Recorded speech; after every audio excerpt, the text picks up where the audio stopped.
আমি এখন আছি সিলেট গ্রামের একটি রেলওয়ে স্টেশনে। এই পাশে একটা ট্রেন কিন্তু চলে যাচ্ছে, ওইটা চলে যাচ্ছে সাংহাইয়ের দিকে। আর আমি এখন নানজিংয়ের দিকে যাব। আর আমার ট্রেনটা এই প্ল্যাটফর্মে আসবে। আর এখানে কিন্তু গ্রামের মানুষ অপেক্ষা করতেছে ট্রেনের জন্য। আমাদের ট্রেন কিন্তু যে চলে আসছে, পুরো বাংলাদেশি ট্রেনের মতন।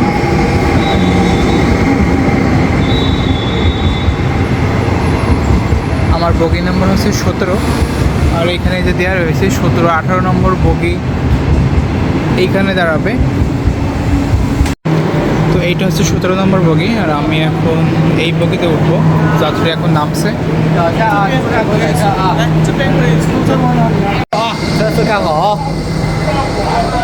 আমরা এখন ট্রেনের ভিতরে ঢুকছি। আমার সিট নম্বর হচ্ছে 103।